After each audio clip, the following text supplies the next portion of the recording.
Hey guys, how's it going? Welcome back. Well, none of my other ideas for videos are working out in the last 40 hours, so let's do this one. The review on the studio lights. One of them, of course, you can see behind me. So I had a little bit of an incident yesterday, it seems. One of them decided to just shut off and not turn back on.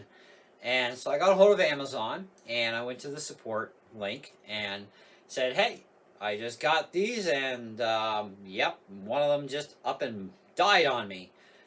So they gave me the choice. I could either return them all, of course, either get them replaced or refund, or I could just keep them and they would credit my account for, a few bucks anyways.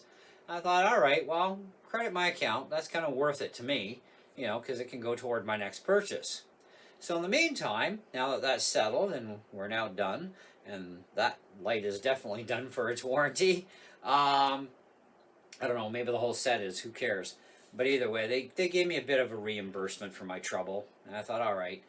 So I decided, well, I got an electronics background. Let's see if we can find out what's going on with this thing.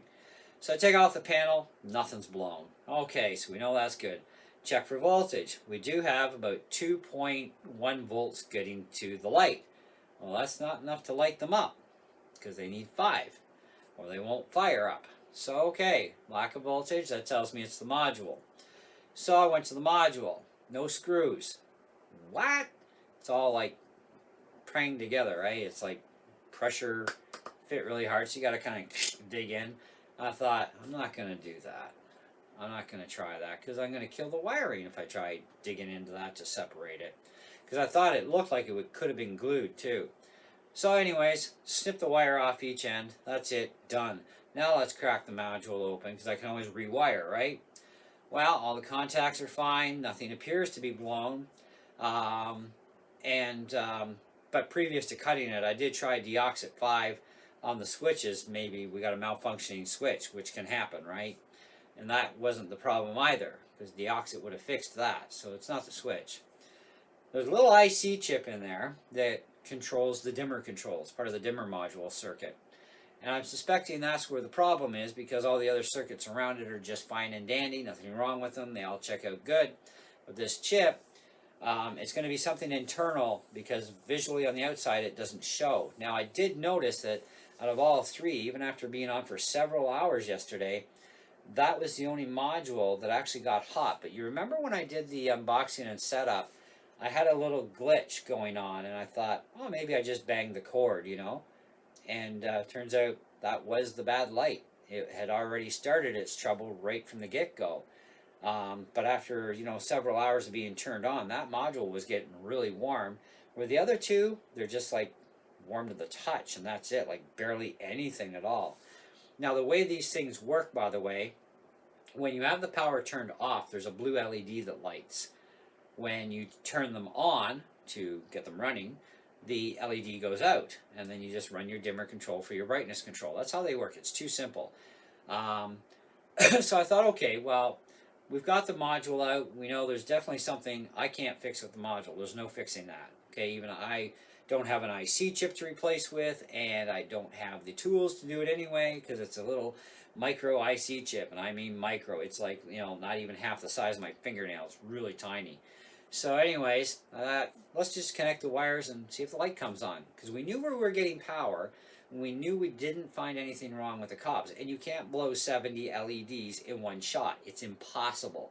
One here, one there, that's a normal thing, but 70 in one, no. So all them check out, the resistors on the panel were fine. We knew we had voltage coming through, just not enough. So that's the dimmer module. So we chop it off, we tie the wires, plug it in, boom, and we've got power. So let me show you how I modified this thing. Figure the warranty's gone now anyways, what the heck, you might as well see what you can do to fix it. Now, each one of these lights is running off its own plug-in-the-wall art 2 amp, which is the requirement, 2 amp USB charger. So what I did was I took part of the module container, and it already had holes, so I force threaded the threads through with the micro switch that I had in my collection. I'm an electronics guy, I'm a tech, I got parts kicking around like you wouldn't believe.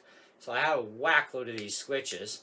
So I put one through, and of course you take either two wires. I mean, you've got positive and negative. So you take two positives or the two negatives, your choice, but they are the ones that get used on the switch, just the negatives or just the positives, right? And the other two you just tie together. So in my case, the positives are tied to the switch, the negative is its own separate, okay? So we got an on and off switch, basic electronics for you. And then I thought, all right, well, let's take some hot glue and, get these cables pinned down, and then we could tape everything up. And so this way, it doesn't matter wear and tear. I mean, this thing is not coming apart again unless I take all the tape off. So if I ever develop a problem with the switch, at least I can replace the switch, but that likelihood is not going to happen. But now it's just a straight on and off, but at least it's at full power brightness, which is what I run these lights at in here anyways, is full power brightness. I didn't care when I bought these things if I had a dimmer control or not. The fact there is a dimmer control, I mean, a lot of people would want a dimmer control, obviously, because they want to control their lighting. I want the power of the sun, or as close as I can get to it, so I figured why not. I'm leaving them full power. Now, the other two lights are still perfectly fine for their modules. The dimmers are working, on and off switches are fine. But if I ever develop a problem with them, I'll troubleshoot them, and if it turns out to be the same thing, I'll just do the same modification again, Now, most people would be really upset when you get a product where, in this case, one of three is defective. But for 70 bucks, for me anyways, and because I have electronics experience, I can easily fix these things as long as it's just the module. Obviously, we fixed the one, right? In a total, assuming these things didn't screw up, okay, and the modules were running and everything was fine in all three, I would have said, well, okay, well, let's go for a grand final review of 4.5 out of 5. But we can't really do that. But on the other side of the fence, I mean, it's 70 bucks. They're inexpensive, and you have to know that when you cheap out, sometimes, well, actually more often than not, we do get defects nowadays. We get defects on expensive stuff too. It happens. Now, I'd be kind of a little really annoyed if I had spent like $400 and these are quality lightings and one of them did this. I'd be a little bit on the upset side and I would have said, give me a refund. I'm not, that sort of thing, right? But on 70 bucks, I thought, all right, they gave me a percentage of my money back. Mind you, I can only use it as a credit for my next purchase, and it has to be sold and shipped by Amazon, which really ticks me off because sold and shipped by Amazon products, there's really nothing there for me at this point. So I'm stuck with a credit on my account that I can't use on anything unless it's sold and shipped by Amazon. And the only thing they got right now is a Logitech 720p webcam with 0.3 megapixel sensor for the video side and 3 megapixel for photo. And I'm like, this is not going to happen. And I'm done with webcams, other than the fact I will convert my camcorder into a webcam because that camcorder is awesome, right? So I am working on that project, but I can't even get myself a friggin' video, what do you call that sucker now? The adapter anyways. It helps me convert it into a webcam. Capture card. I can't even get a capture card that's sold and shipped by Amazon, And it's like, because they don't have those sold and shipped by Amazon.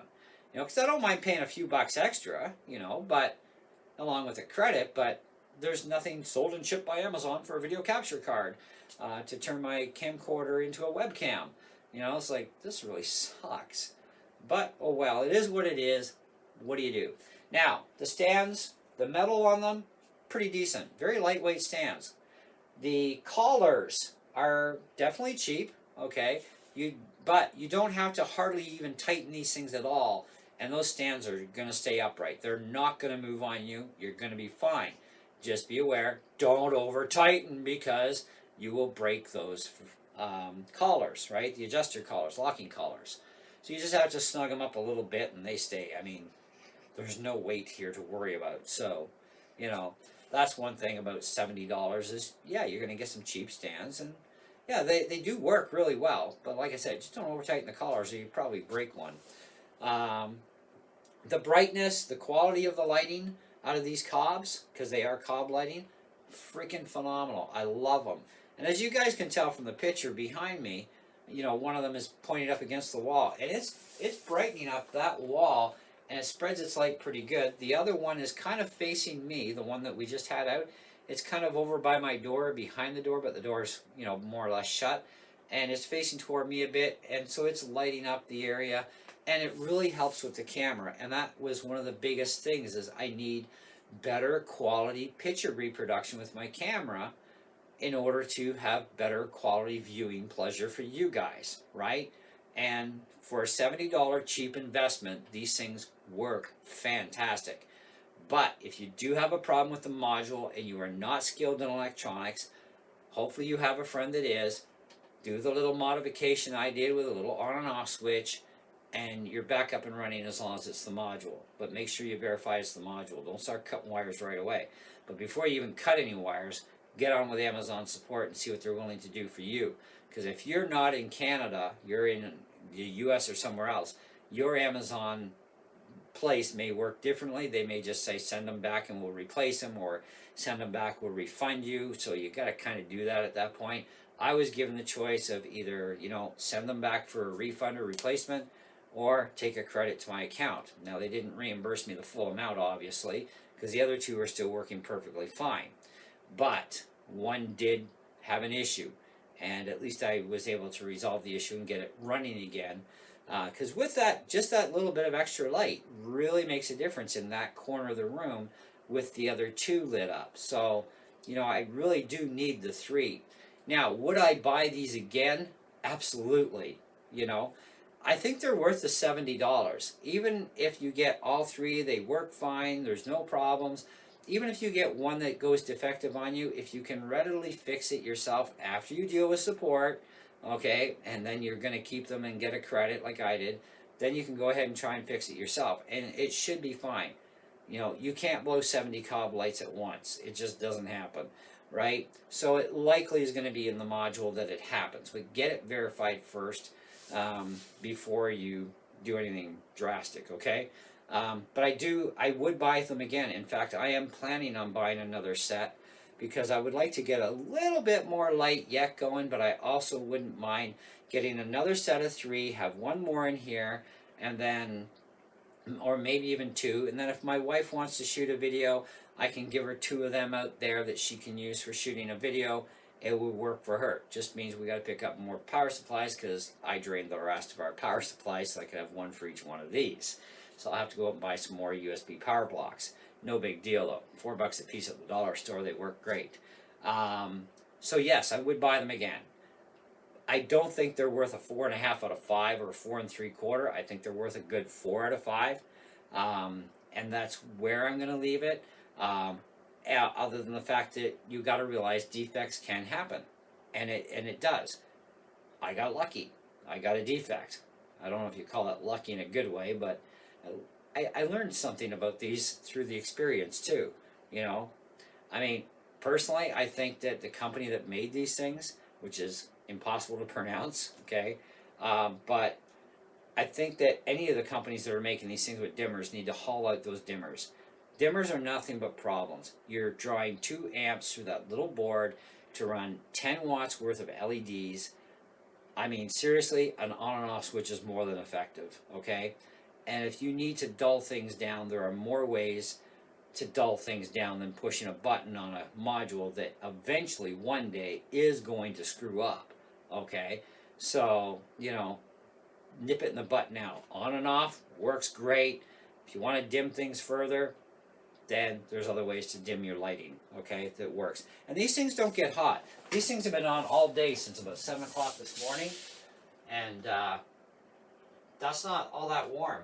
It's warm to the touch, but it's not hot or anything.